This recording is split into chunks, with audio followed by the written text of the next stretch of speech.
Hello, I'm Jeff Quinn. I was supposed to be doing a magic show for the summer reading program at the Kearny Public Library this year, but unfortunately, due to circumstances beyond our control, I just can't be there. However, I did talk to Miss Shauna, and we decided that the show must go on. So instead of doing a live show for you, I'm going to do a show for you right here, right now, on your computer or iPad or tablet. So get ready. It's going to be a lot of fun. Here we go with a great magic show from the Kearny Public Library.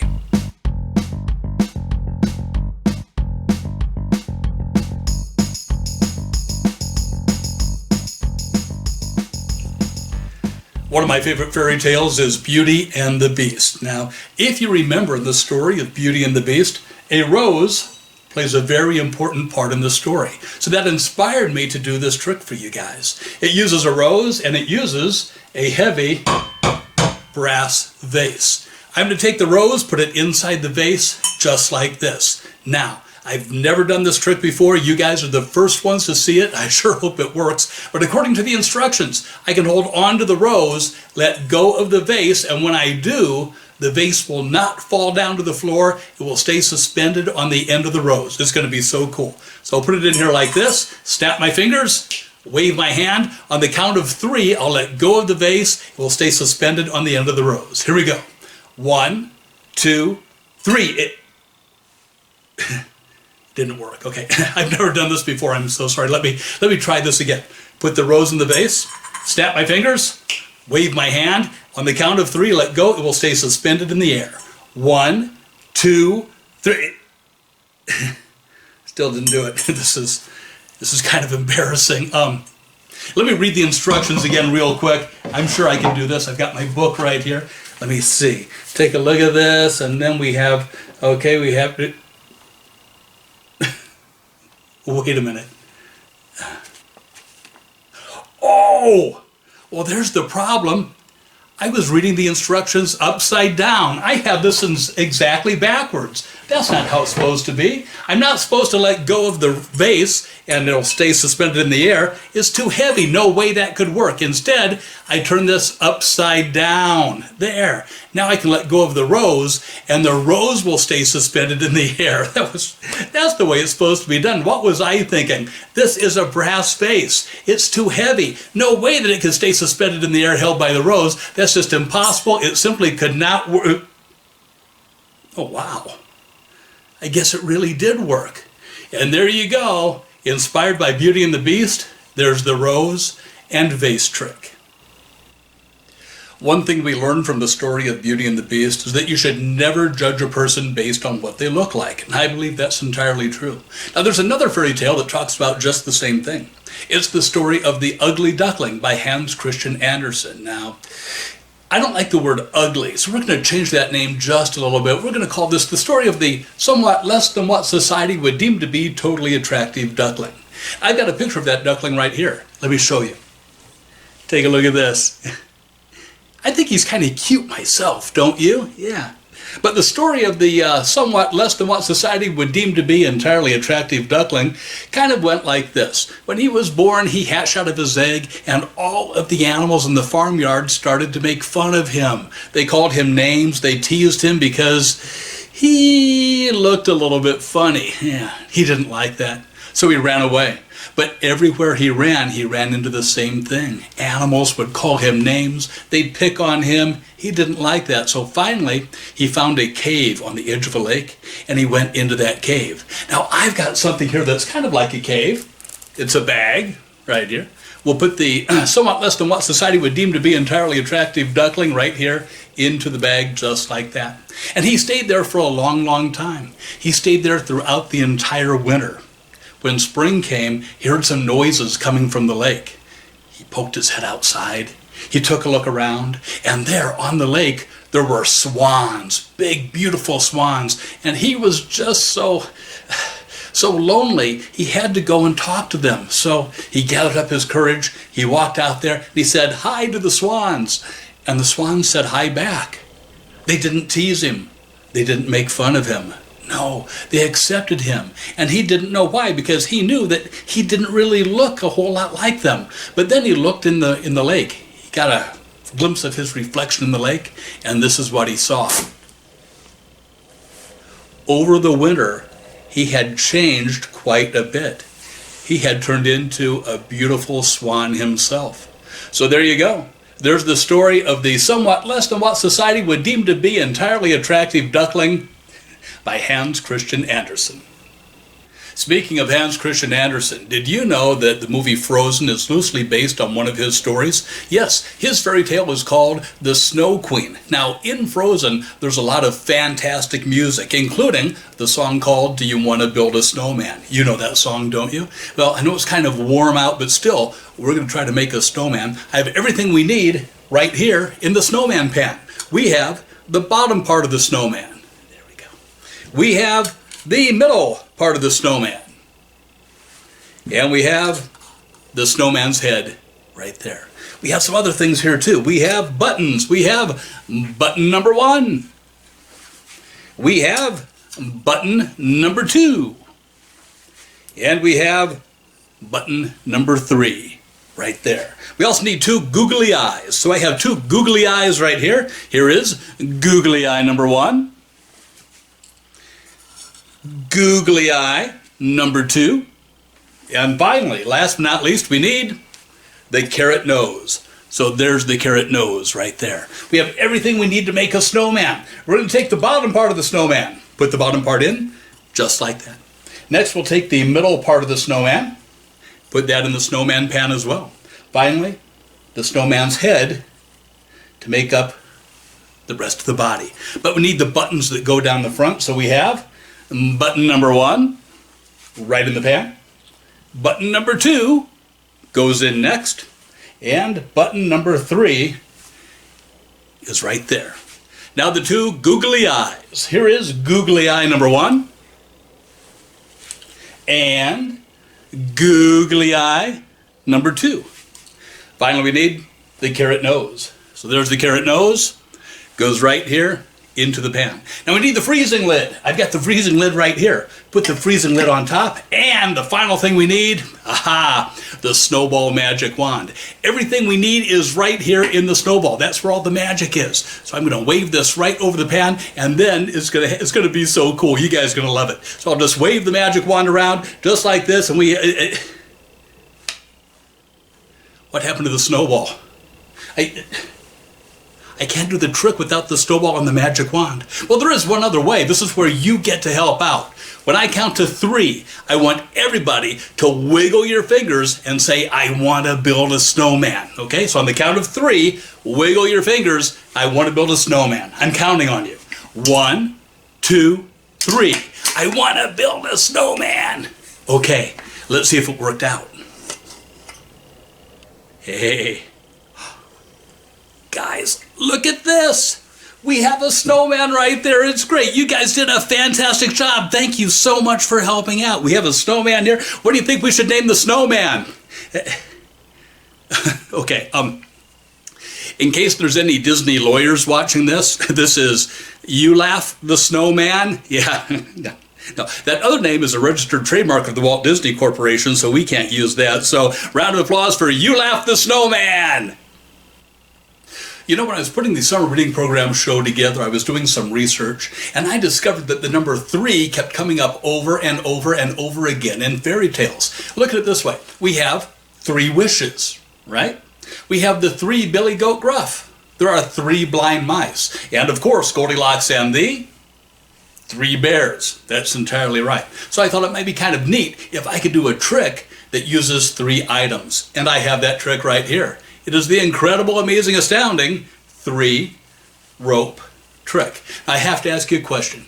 Can everybody tell the difference between the ropes? Yeah. We've got a real short rope right here. We've got a real long rope too, and we've got a medium rope as well. Well, many years ago when I started learning how to do this trick, my hands were kind of small. I really couldn't handle all 3. I tried using just 2, the long rope and the short rope. Now the problem is, you can't do a 3-rope trick with only 2 ropes. Mathematically impossible. You need the 3rd rope. So I'll put the 3rd rope in. Here's how we do the trick today. Go all the way down to the end of the long rope. Bring that all the way up to the end of the medium rope. Bring that up to the end of the short rope. Now, ladies and gentlemen, through sheer magic alone, I'm going to make these ropes appear to be the same size. Here we go. 1, 2, 3, and look, they're all about the same size. Okay, you kind of figured that one out, didn't you? Let's do it again. All the way down to the end of the long rope. All the way up to the end of the medium rope. Up to the end of the short rope. Then we go 1, 2, 3. Now we have 1, 2, 3 ropes all about the same size. Now this rope you recognize used to be the short rope. Right next to it we have this rope which used to be the long rope.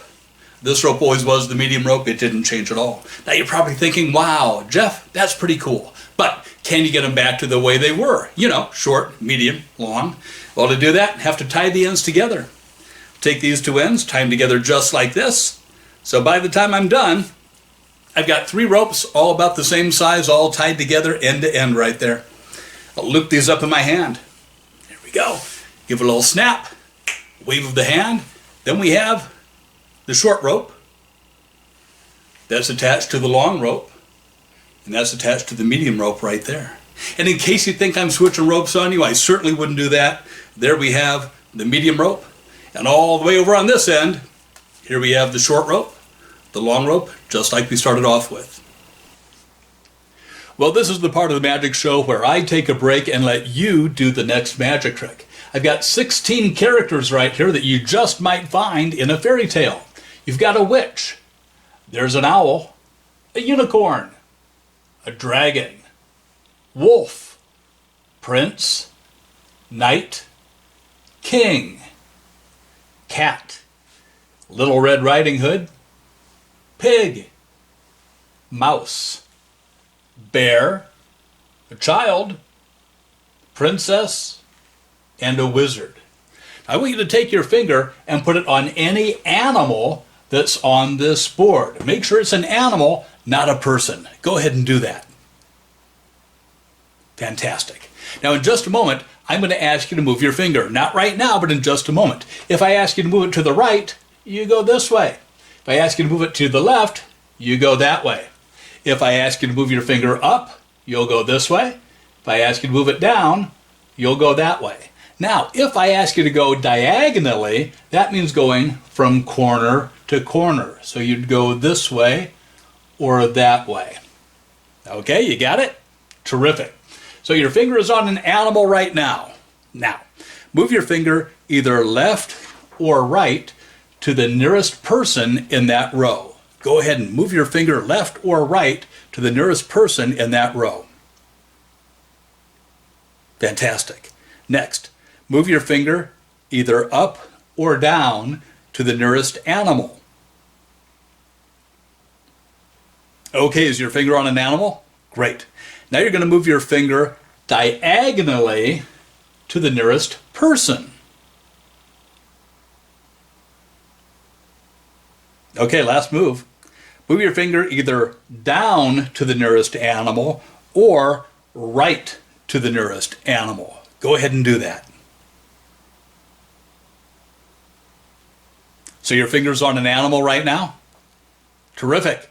I think I may have an idea of which animal you landed on.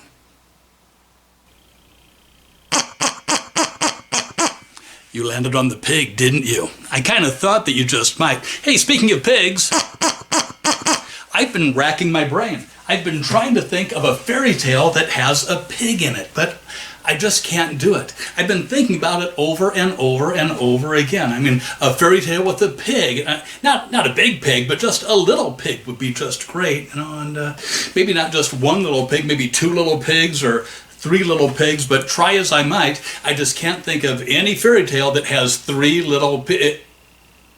Oh, wait a minute.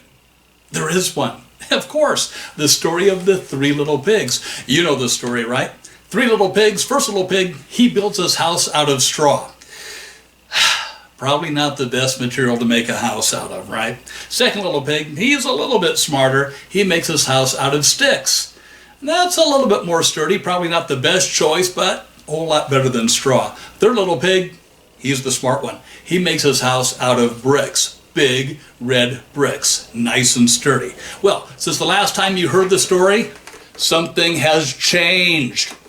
The second little pig, the one who made his house out of sticks, he got a little bit smarter and he makes his house out of something a little bit different now, okay? But the first little pig, okay, some people never learn. He's still making his house out of straw. Yeah. Third little pig, well, he figured, you know what?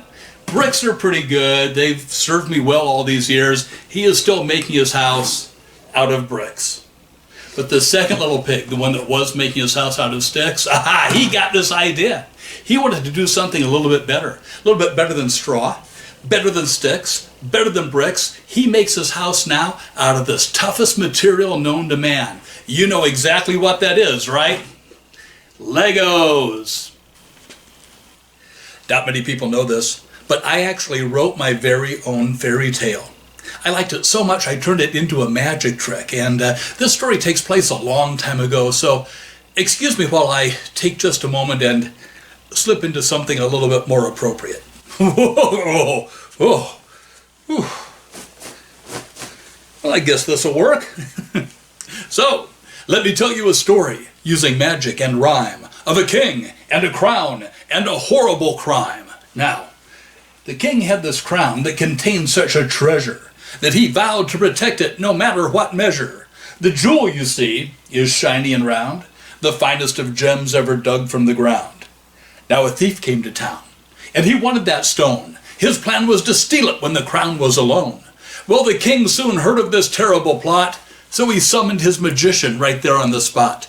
"Protect my treasure," the king said with the squeal. The magician just shrugged and said, "Hey, no big deal.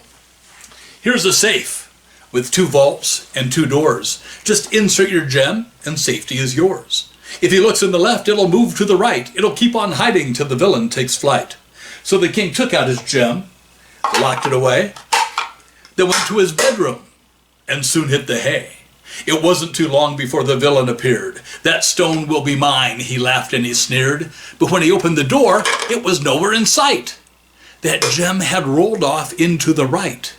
He looked for that jewel for hour after hour, but that stone was under the magician's power. Then a thought came to his mind, made him smile real wide. "I'll open both doors, then there's no place to hide."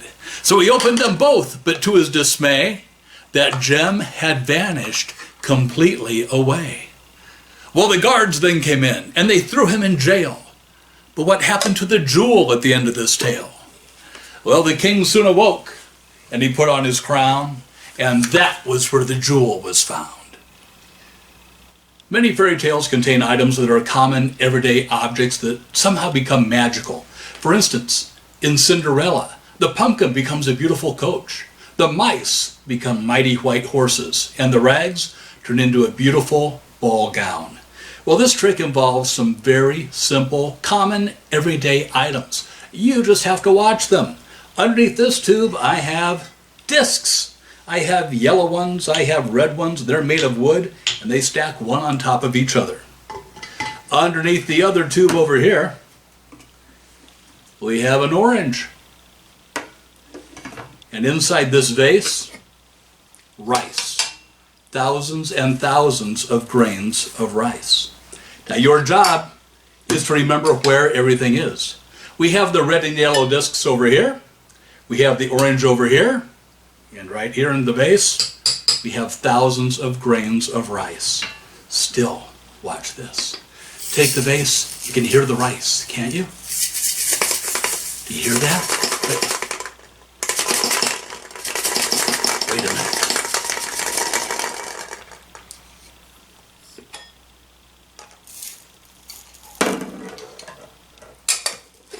There we have the orange.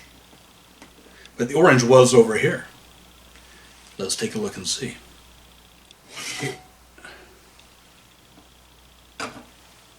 Well, there's the stack of discs. Well, if the orange is here, the discs are here, then that means the rice must be right there.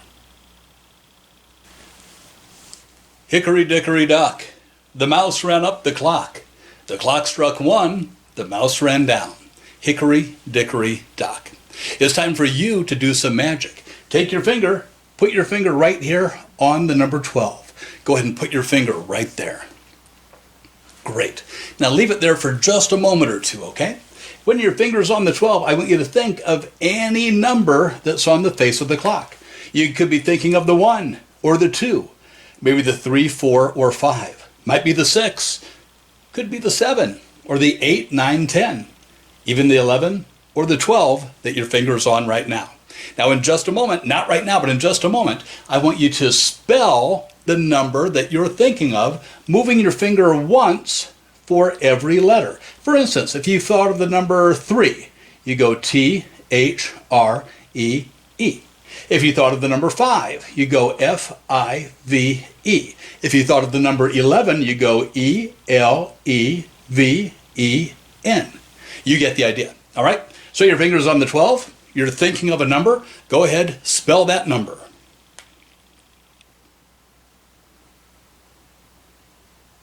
Good job. Now you are on a brand new number. That's fantastic. Look at that number that you've landed on. Spell that number, moving your finger once for every letter. Go ahead and do that just like you did before.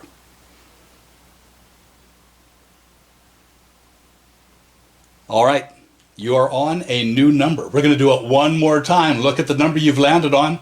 Spell that number, moving your finger once for every letter. All right. You have landed on an all-new number. Maybe you've been around the entire face of the clock once, possibly even twice. I don't know because I don't know what number you landed on. But do you know what? I think that the nursery rhyme knows the letter that you're on. Remember the nursery rhyme? Hickory dickory dock.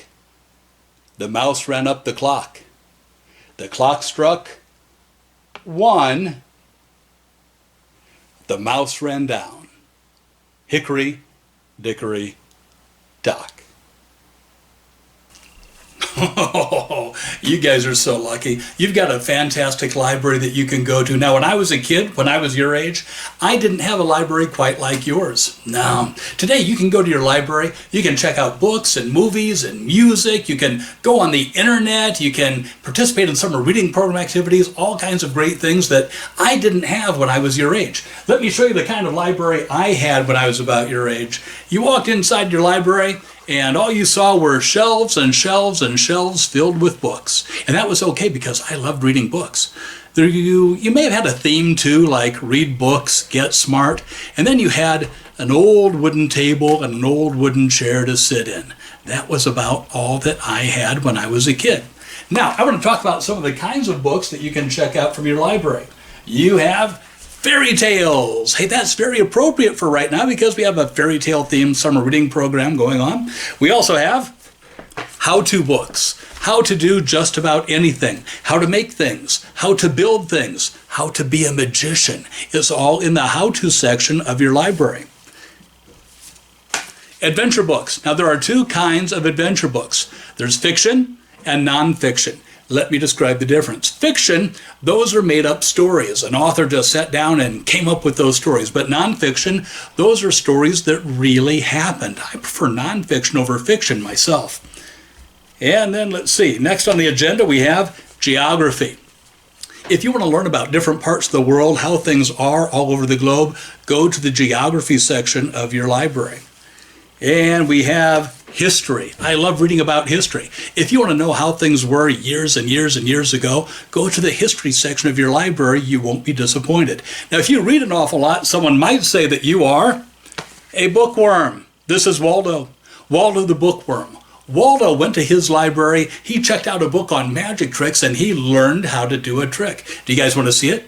I thought you would. Let's see. We're going to turn Waldo around just like this, and he's going to disappear. Here we go, and he's gone. Okay, you don't believe me. Give him a break. He's a bookworm. All right, he'll try to amaze you. Take Waldo, put Waldo right here. Now you need to keep your eye on Waldo. Keep your eye on Waldo. Keep your eye on Waldo, because Waldo is going to disappear. On the count of 3. 1, 2, 3. He's gone. And then he comes right back. Isn't that amazing? No, not so amazing. All right. Really do it this time. Put this over there. On the count of 3, he's going to be gone. 1, 2, 3. And he's gone! Isn't that astounding? Probably this. Okay, you figured that one out too. Well, you know what? I was telling you the truth. He really did go to his library. He really did check out a book on magic tricks, and he really did learn how to make himself disappear. Now, do you know what? If I were a bookworm and I made myself disappear, I'd want to reappear someplace where there were lots and lots and lots of books. Someplace like, I don't know, a library. Hey, remember we looked in there just a minute ago? What did we see? We saw that table and chairs. No one was sitting in the chair. But now, if we look inside there, we're going to see that Waldo made his way inside the library, and he's sitting right there in the chair reading a book. Isn't that the most amazing thing you've ever seen? Wait a minute. He's not there. It's kind of embarrassing. I thought he was going to be there. I really don't know where he could possibly be. Well, he's probably hanging around here somewhere. I don't know where he could be, but I'm going to look around for him, and when I find him, I'll make sure I let you know, okay? There's a kind of story very similar to a fairy tale. It's called a tall tale. Now, the tall tales were invented here in the United States of America back in the Old West. If you've ever heard a story about Paul Bunyan or Pecos Bill, then you've heard a tall tale. Now, sometimes these tall tales would have animals in them, like up in Wisconsin, they have the hodag. You also have the jackalope, which is half jackrabbit, half antelope. And you have the hoop snake. Now, a hoop snake, a very unusual animal, it will chase after you by grabbing its tail in its mouth and rolling after you like it was a wheel. So that inspired me to come up with this next trick. This is a hoop trick. Now, I have to tell you, this is not a magic trick. Not going to lie to you about that. No magic involved in this trick. If you've ever been to a rodeo or a county fair, you've seen a cowboy doing rope tricks, this is what that is. I've got a piece of rope here that is exactly 12 1/2 feet long. That is how long this rope has to be to do this trick. Any longer, the trick won't work. Any shorter, the trick will not work. It has to be exactly 12 1/2 feet long. I just tied the ends together. So I've got one big long loop of rope right here. Watch very carefully, all right? Now I have to also tell you this. As far as I know, I am the only person in North America who is doing this trick using only one hand. Some people use 2 hands, it's still pretty amazing, but using only one hand, that is almost impossible to do. So watch very carefully. One hand doing the rope trick. Here we go. Let's see if I can do this. And look at that, I made a knot. All right, not too impressed. It gets better, it really does. Let's see if I can do this. There is knot number 2. We're going for knot number 3. And can I get number 4? There's knot number 4 right there. So there you go, you will never see that again. 4 knots end to end, done with only one hand. And, okay, I can tell you're really not too impressed. You're probably thinking, well, we came here looking for a magic show, and that was a good trick, but it wasn't a magic trick. So let's see if we can do some magic for you. All right. Whew. There's one.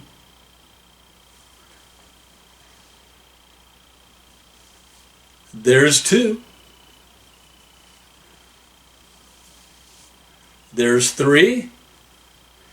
And there's 4 and 5 right there. Inspired by the hoop snake, there's the hoop trick. Well, to wrap up this magic show, I want to do a trick for you guys that even I cannot explain. Just like in a fairy tale, it must be magic. I've got 4 dice right here. Large, medium, small, and super small. The medium goes on top of the large. The small goes on top of the medium. And the super small goes on top of the small. We've also got this tube.